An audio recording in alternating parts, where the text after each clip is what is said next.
Thank you for joining me on the journey. This is Completed Christianity, so welcome back. Another episode of Being Complete, and today is first day, and today we cover sun worship. So today we're going to be talking about the connection possibly of Dagon to what we know as the Catholic Church system. So many people would already, or some people would already claim, oh, foul, that's been debunked. But today, once again, we're going to have a debunking of the debunking. So let's take a look at this. So go back. So this right here is a relief said to be of Dagon. Some say, oh no, Dagon's never been connected to being a fish or being a fish god, and we're going to look at that. So let's go on. So right here, then, on this side over here, so you have a man in a fish suit, if you will, and so he has the head of the fish over his head, and the tail's hanging down.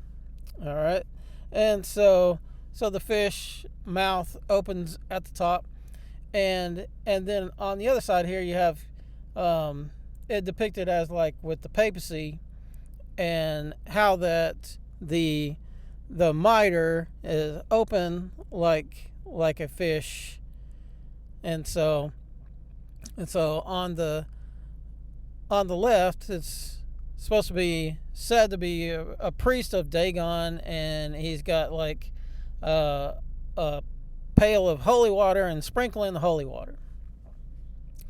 So same thing depicted up here in this image, but so we show this where it has the open mouth of the mitre, and so. But over here you have this long tail that comes down. You got the mitre hat with a tail. And so here we have the Pope with a mitre and tails. And the mitre and tails. And tails. And the bishops with tails, the mitre, and with tails. So in that these you have this open mouthed hat at the top with these tails in every case, and it just foreshadows back to being similar to this, a modern day rendition of this. So what we're going to go on, and we're going to look into this, and we're going to look at both sides here. So let's jump over to our browser, if we can get there. All right, so this is the main verse in the scripture about Dagon. It says, and the Philistines took the ark of the mighty one and brought it from Ebenhazer to Ashdod. And the Philistines took the ark of the mighty one and brought it into the house of Dagon and set it by Dagon. And the Ashdodites rose early in the morning and saw Dagon fallen on his face to the ground before the ark of Yahweh. So they took Dagon and put it in his place again. And they spoke early the next morning and saw Dagon. They rose early and saw Dagon fallen on his face to the ground before the ark of Yahweh, and the head of Dagon and both palms of his hands cut off on the threshold. Only Dagon itself was left of it. So, and that's still why to this day the priests of Dagon and all who come to Dagon's house do not tread on the threshold of Dagon. Okay, so whether there was a Dagon or not, that's obviously not for debate. It's right here. But the question is whether it was connected to being a fish or a fish god. So here on Wikipedia under Dagon,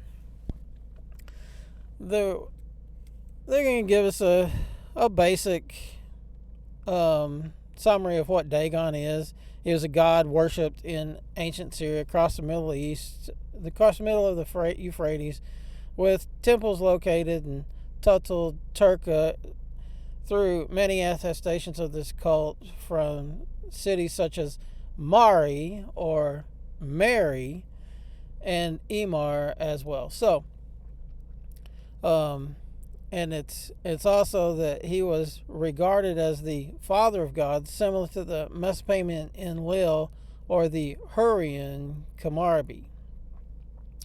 So interesting words here are Mari and Hurrian.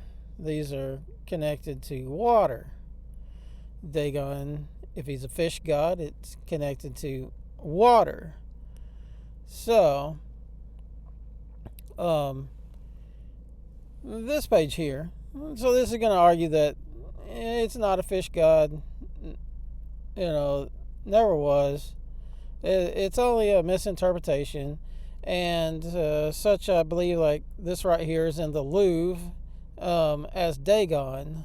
So they say, no, this is not right. This is bad archaeology from, 200 years ago, 500 years ago, 1,000 years ago, however they want to say it. So I'll come down here and basically take a look at this paragraph. It says, evidently in the 4th century, a tradition popped up that Dagon was a fish god based on the Hebrew word dag, which means fish. And this was picked up in the Middle Ages and even swallowed hook, line, and sinker by some of the noted theologians of the day. Artwork was produced depicting Dagon as a merman, which is now on display at the Louvre. Jewish commentators Rashi and David Kimhi both perpetuated this myth in their writings, which was in turn picked up by John Milton in Paradise Lost, who called Dagon a sea monster, upward man, or downward fish. So, upward man and downward fish. So, top half man, bottom half fish, it's a merman. So in this person is saying that it was in the 4th century AD. So even if in antiquity this was not a fish god, at least by the 4th century, that's what it became. So it doesn't matter what it was, it matters what it is and what it's been known in history, at least since the 4th century. And so the idea behind some people here was saying this, that it's not a fish god, is to do away with this accusation against the papacy that, they were this fish head miter. They're the continuation of the Babylonian Dagon priesthood. And so that's where a lot of this tries to be disconnected. And so when we go on over here, right here on Bible Gateway, it says Dagon gives these Hebrew numbers from the Strongs and says grain. So Dagon is grain. It says the god Dagon is associated in the Old Testament with the Philistines. Also, over here on Wikipedia, right here it says the association with the Hebrew word fish in medieval exegesis has led to an incorrect interpretation of Dagon as fish god. So they have it here, and then we have what this person's testimony, and then here they go on to say it, they're starting it right here, but they go on to say, I believe right in here, that because of his association with the Old Testament Philistines who lived by the sea because of the popular etymology of Dagon, deriving it from dog fish, has been argued that the god Dagon was a sea god. Extra biblical evidence does not favor this view, nor does the correct etymology deriving Dagon from grain. Okay, we're going to look at that. So, right here, this H1837. So this is the word they're saying from Bible Gateway, Dagon, H1837. Okay, right here on the Strong's H1837. Dana. Whoops. That's not Dagon. What happened? Okay, 1837. 1837. H1837. H1837. So right from the beginning, they can't even get their numbers right. And then they say it's from 1841. So let's look at 1841. Oh, well, that's Daniel. That ain't got nothing to do with Dagon. That's Daniel. So right here they got problems, but we're gonna help them out. So here we have the word Dagon. Okay, and in this verse, scroll back up here, it says, "Therefore Yah give thee the dew of heaven, and the fatness of the earth, and the plenty of corn and wine." So down here, it says, of corn, Dagon, or Dagon. So let's do the pronunciation, or not. Strong's H1715. Dagon. Dagon. Dagon. Okay. H1715. This was the word. This was what they were looking for. Okay. And so then, when we go over to this verse here, this is this word Dagon. Okay. Well, this is from the same verse, Dagon, where they have wheat, cereal, grain, corn for biblical usage. It's properly increase of all your increase. Grain, corn, so increase. So this was the word that they were trying to get to, but here we go with the word here. Is the root from here. Okay, the root of it is this word, daga, and daga means to multiply or increase, as it's used to spawn or grow. So that's the root of that. So here in this verse, Judges, then the lords of the Philistines gathered them together for to offer great sacrifice to Dagon, their god, and to rejoice, for they said, our God had delivered Samson into our hands. So this word Dagon here, scroll down, delivered our enemy into our hands. Okay, here we go. So 1712. Strong's H1712. Dagon. So the other one was Dagon. This is Dagon. Dagon. And so this 1712, it says Dagon, a fish. Dagon, the fish god, Philistine deity, Dagon. So this word, its root is dog, a fish, translated fish. So this is the proper etymology of these words, and the words aren't actually connected by their roots in the Hebrew. And so this, to come over here like they did here and show that oh, this does Dagon, it means rain, it means grain. Well, you know, we heard the pronunciations. They're similar, but the roots are different in the Hebrew.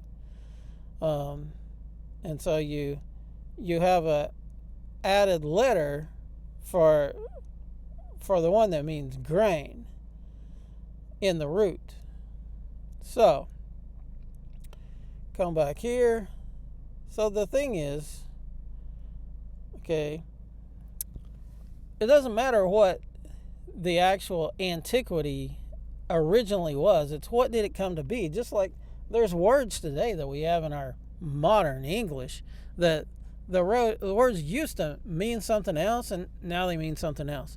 So along the way, this became a fish god if it wasn't prior. And so the argument that that's not what this is, it doesn't hold any water, because we have centuries of history that that's what this does mean. And so this was picked up, evidently, obviously, by the Catholic Church. It was picked up because, you know, we see these situations over here of where the you know, it's shown as an open mouth at the top with tails, over and over and over. It's an open mouth with tails, you know, and the pagan relief, it's an open mouth with tails. This is being carried over, and it's this idea from a lot of ancient cultures. They're coastal cultures, and they worshipped the sea, and they had a god of the sea because they couldn't control the waters. They couldn't control the yield from the sea, so they needed a god to do so. So, looking back over here, so here we have the Jewish Encyclopedia. So let's let them tell us what their own word means. So, Dagon, Philistine god, referred to in Judges and Maccabees, blah blah blah. The extent of the worship of Dagon is also indicated by the name Beth Dagon, designating one of the towns of the Shephelah and another boundary of the territory of Asher. Inscription of the Phoenician king mentions towns of Dagon. The significance of this god can be gathered with sufficient certainty from the name and from the plastic representations of him, for Dag is mostly a derivative, or for Dagon is mostly a derivative of dog fish. Just as Sidon is derived from booty and Samson from son, and it's probable that Odicon, which is Chaldean, designates a personification of Oannes. And so they're connecting these two, these different names to Dagon, and they're saying that it is a fish god. And they have it here with the image of the reliefs that it's a fish god, and they continue on about it being Babylonian and connected to Nimrod and stuff like that. So the Jewish Encyclopedia, they're saying that it's connected to a fish.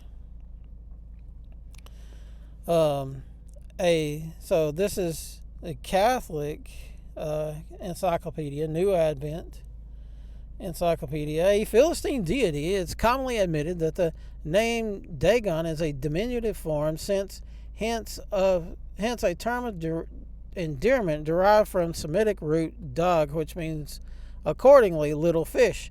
The name therefore indicates a fish-shaped god, and this goes on to continue to talk about it being a fish god. And so the Catholics, they're saying it's a fish god. But then we see that the popes are wearing this mitre that is a modern day representation of what the priests of Dagon were said to have worn. And so they're picking this up, they're running with it, it's their thing, they're saying it's a fish, they got the mitre. It doesn't matter what it used to be or what it was or if it was, none of that matters. It matters what it's now. And so as we continue on, this from encyclopedia.com about Dagon, it starts off talking, that it's the god of seed and vegetation, and but then they say it's not a god, but not as a god of crops. Appears important widely, but not as god of crops, even though they say it's of seed and vegetation. So pay no attention to the man behind the curtain. So it continues on down here, and it says this region was also called the lands of Dagon, as Dagon was recognized there as the god king of the land. The temples of Dagon have been located at Mari and Turka. That's what we have from Wikipedia earlier. And this Mari or Mary, okay, this is connected to water. This is on the banks of the Euphrates. It's connected to water, and when we move on over here, see, I think it's down here somewhere. Yeah, so the latter deity, the biblical Dagon, had a prime position in the West Semitic pantheon, and Mari bore the titles King of the land and Lord of all the great gods. So they're here in this Mari. They're worshiping this fish god or god that's connected to water. And so Mari has a connection to water. Dagon has a connection to water, and at Mari is found these texts that are Hurrian texts. Okay, and so the Hurrians, okay, they were people that inhabited the ancient Near East during the Bronze Age, and they spoke the Hurrian language throughout northern Samaria and stuff like that. So these were a people that they eventually became a coastal people, and then maybe they migrated across the sea, or some of them. And so in the Mayan civilization, we have this word hurricane, and so this is the Mayan god of wind, storm, and fire. Says to be one of the creator deities that participated in all three attempts at creating humanity, or so they say. So they also think that he's connected to the Great Flood. So this is a name, probably pagan deity, that they've ascribed these attributes of Yahweh to them, and so also they have a car, a Lamborghini by the same name, Hurricane. So then the word hurricane, it comes from the Mayan god of wind, storm, and fire, Hurricane. So all these things are connected to water. And so maritime. So remember Mari, Mari, and now it's maritime. Mary, maritime, Mari. And also here, Mori, like mooring a boat, that's also, it's connected to water. Maritime is of the sea, near the sea. Okay, Mori, a body of water. So We also, let's see, of this rosemary. Rosemary, it means dew of the sea. It's okay. M-A-R, mar, maritime, mariner, sea, Mary, sea. So, move on if we can. So we have marine, same thing, sea water, of the sea. And then this word, Amorica, which is where we get America. So Armorica, it means before the sea or across the water, across the sea, across the water. And so continue.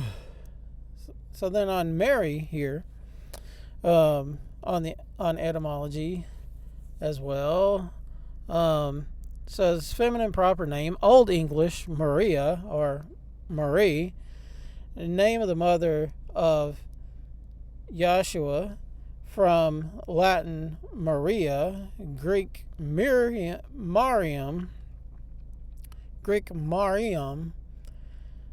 Maria, from Aramaic Mariam, the Hebrew Miriam. Name of the sister of Moses, a word of unknown origin, said to literally mean rebellion. Well, it's not necessarily completely of unknown origin. Maybe they didn't look in the right place. So, can mean rebellion. This is the number one term. So Mary connected to rebellion, and or we're going to see that it's also connected to bitterness or being bitter. Okay, so here, this is when they crossed the Red Sea. And it says, for the horses of Pharaoh went with his chariots and horsemen into the sea, and Yahweh brought back the waters of the sea upon them, and the children of Israel went on dry ground in the midst of the sea. And Miriam, the prophetess, the sister of Aaron, took the timbrel in her hand, and all the women went out after her with timbrels and dances. And Miriam answered them, sing to Yahweh, for he is highly exalted. The horse and its rider has thrown into the sea. And Moshe brought Yisrael from the Sea of Reeds, or the Red Sea, and they went out into the wilderness of Shur 3 days in the wilderness, and found no water. Okay, so we have Miriam, Mir means water. Okay, we're going to see that testified here in a minute. Okay, Miriam, and so now they found no water. So it's again connected to water. And they came to Marah, water. Came to Marah, bitter water. And they were unable to drink the waters of Marah, for they were bitter. So the name was called Marah, and the people grumbled against Moses, saying, what are we to drink? And so here, Miriam, she is connected to this bitter water. Okay, Marah, bitter water. And so this over here for Miriam, okay, on the Strong's is going to say it means rebellion. Okay, Miriam, rebelliously. The name of 2 Israelitesses, and it says Miriam. Okay, so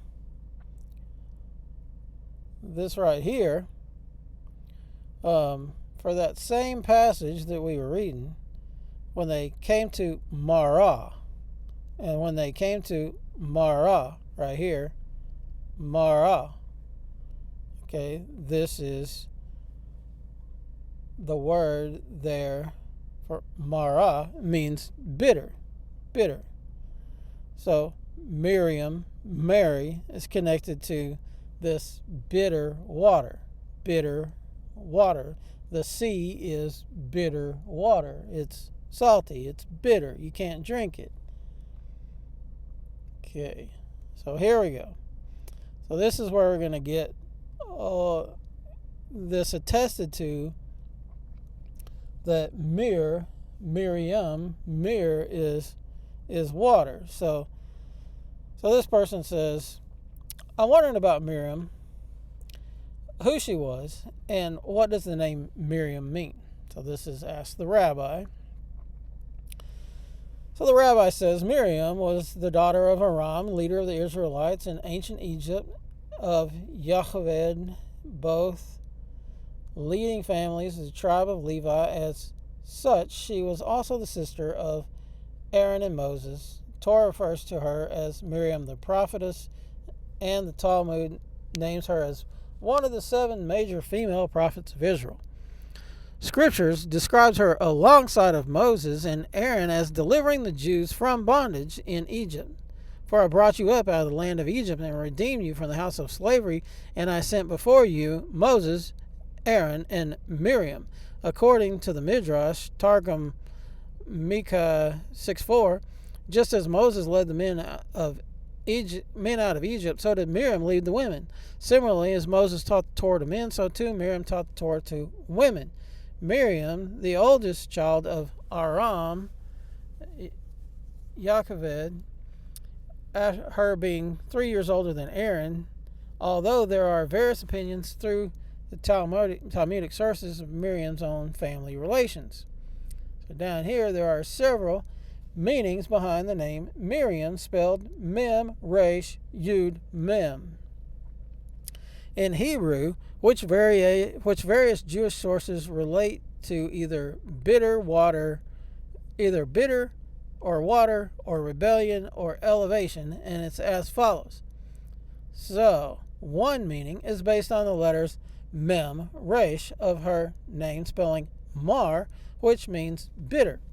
This connotes the fact that Miriam was born during the beginning of Pharaoh's bitter decrees in the verse. So this is all the Jewish traditions around this, and the Egyptians embittered the Jews' lives with hard labor. However, another meaning of Mar is water, as the verse Isaiah 40:14, the nations are as a drop of water, kumar, from a bucket.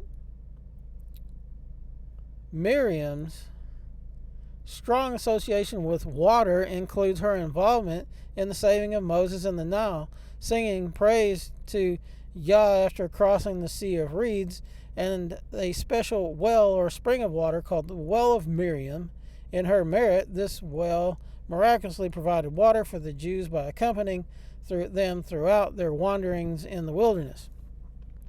In addition, since water is associated with hesed, kindliness, this meaning behind Miriam connotes her special acts of kindness in serving as a midwife and devoting herself to the needs of her suffering people, a Jewish inference from the Pharaoh's evil decree. Another meaning behind Miriam related to the letters Mem, Resh, Yud of her name, spelling Mary, which means rebellion. This connotes the way that she rebelled against Pharaoh's orders that the Jewish midwives kill all the male infants. She even rebelled against her father, who initially exacerbated the decree by causing the couples to separate so they wouldn't have children. He did this in the name of sparing Jewish infants from death until Miriam convinced him otherwise. There, the Midrash associates this rebelliousness with her other names, Puah, but the idea is the same. Last meaning is Mem, Resh, Yud, Mem, spelling the word Merim, which means to elevate, and connotes the fact that Miriam, from whom King David issued, was elevated to house the Davidic dynasty that is destined to elevate the Jewish people and the perfected community of humanity to redemption and the world to come. True, but not the way that they think. So, all of these things are connected to this name, Miriam, or Mary, which is what we know as Mary. Is her name in the Hebrew is Miriam. So this is connected to this, in the pre-Messianic scriptures, stuff like this, these names, all this stuff is about Yahshua. It's about him. All of these stories are about him and the things that he will do and the things that he will accomplish and the things that he will be. And so in this Miriam is connected to this bitter water. But we have bitter water and we have living water. Okay? Living water is what Messiah is to give to us. So, skipped ahead. So keep that in mind. Mary, his mother, is the bitter water. He is the living water. Okay. Miriam. So here, this is John Gill, his commentary, and in here, he's talking about Miriam and as name given by others, and that is the same name with Mariam, which signifies a drop of the sea. So here we go. John Gill, he's got this connected with the water, the sea. Okay. CatholicMom.com. Why do we call Mary the Star of the Sea? And down here, this person says, the first that's always intrigued me is the title of Mary, Star of the Sea. Once again, connecting it to sea. Miriam meaning drop of the sea. Same thing John Gill said. Into the Latin Stella Maris, which later became Stella Maris, due to a dialect of Latin peasants. Okay. Now here we have Our Lady of the Magnificent Catholic Church. Ugh. So I have this Feast of Assumption, and on this day, the Catholics they go to the sea on the day that they believe as the Feast of the Assumption of Mary, which Assumption means is what they believe that Mary ascended into heaven, just like Yahshua, which is blasphemy. And so, but see, this is where they have to elevate Mary, because they're part of this water worship, this worship of this water god, Mary and Mari and Dagon, this connection. So here it says, there's an ancient Catholic tradition on August 15th, the Feast of the Assumption. There's a healing in the waters of the sea. For the last several years, the summer parish of Our Lady of the Magnificent in Ocean Beach has revived the custom. So they go to the sea to gather water, and that's what this lady is doing. She's gathering seawater in jugs on this particular day, because on this particular day it's supposed to have a healing effect. So if you go dip yourself in the water on that day, then you'll be healed. And so she got these jugs and bringing it back to her family members that can't make the trip to the sea. Okay, Our Lady, Star of the Sea. Our Star of the Sea Catholic Church. Okay, so they say people call Mary the Stella Maris, which means star of the sea, just like we saw over there a minute ago. So, Genesis 1:1. In the beginning, Yah created the heaven and the earth. This word heaven, so we can scroll down here, heaven, it's shamayim. Okay, this is a sh sound. Shamayim. All right. And what happened? Okay. So this word, shamayim, okay, it's been said to be made up of two Hebrew words, shem and ma'im. So here of ma'im, shamayim, so means heaven. So the next verse, Genesis 1:2, the earth was without form and void, and darkness was upon the face of the deep, and the Spirit of Yah moved upon the face of the waters. Waters. So scroll down here. Of the waters, ma'im. Okay. Shamayim, ma'im. So the heaven is connected to waters. This is why the pagans want to counterfeit this. Okay, and have these water fish god things, and because the pagans worship the creature rather than the creator. And so as we continue on here, now the first mention of the word name in Hebrew, name, this word right here is shame. Says here, shame. Strong's H 8034. Shame. Shame. Okay. Some Hebrew dialects say shem. Okay. So shame. And so this, and others have taken and said that this word, shamayim, that it's the two words, shame and ma'im. So shame, ma'im, the name of water. Okay, the waters, the heavens, the waters. Waters come from the heavens. It's all a picture of how He comes to us, and how His provision, it comes to us. You know, the way it happens in the spirit, it's projected by the way that it happens in the natural. That's the way he's made it. But the pagans, you know, they gotta counterfeit stuff, and they gotta twist it around.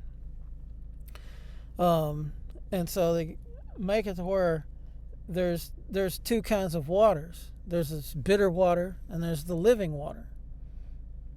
Okay, there's, you know, on the earth, there's salt water and there's fresh water. Okay, the more things can live in the fresh water, and things that live in fresh water can't live in salt water, and the other way around. They don't have any fellowship with one another. The salt can't live in the fresh, and the fresh can't live in the salt. And this is a duality that is showing that the light can't mesh with the dark can't mesh with the light, the counterfeit can't be true, and the true can't be counterfeit. And so this right here in Jeremiah 2:13, my people have done two evils. They have forsaken me, the fountain of living waters, to hew for themselves cisterns, cracked cisterns, which do not hold water. Okay, so instead of taking a hold of His living water, they got a counterfeit. But they can't, you know, in your spirit, in your body, you can hold that living water. But the counterfeit water, you got to have these cisterns, and he says that they're cracked cisterns that don't actually hold real water. They only hold this counterfeit water. They don't hold the real water. So, right here, John 4, how is it that you, being a Yehudi, ask a drink from me, a Shamaron, or Samaritan? For Yahudim do not associate with Samaritans, Shamaronim. Okay, Joshua answered and said to her, if you knew the gift of the Mighty One and who it is who says to you, give me a drink, you would have asked him and he would have given you living water.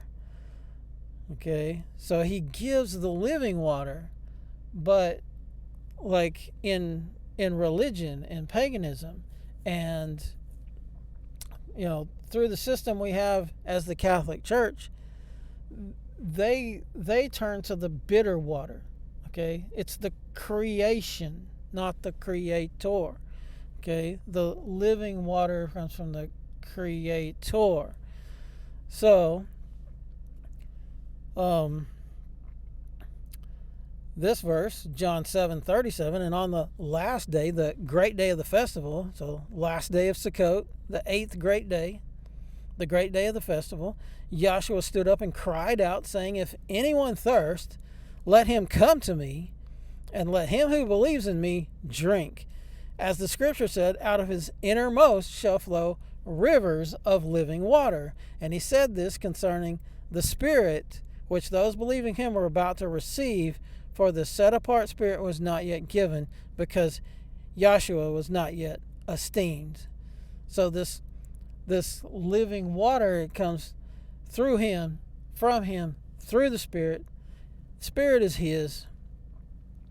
And so in all of this, there's a true and there's a counterfeit. Okay? The counterfeit worships the creator. The true, worships the creature. The true worships the creator. And that through Mary, they connect to the bitter water. But through Joshua, he gives us the living water. Psalm 89:34, my covenant I will not break nor alter the word that has gone out of my lips. If you like the video, give us a thumbs up. Comment down below. Comments of opposition are welcome. Just don't say anything dumb like we're not under the law or under grace, because you've been taught to use that verse outside of the bounds of its intended context. Subscribe now. Smash that subscribe button and ring that bell so that you get notifications of all future videos.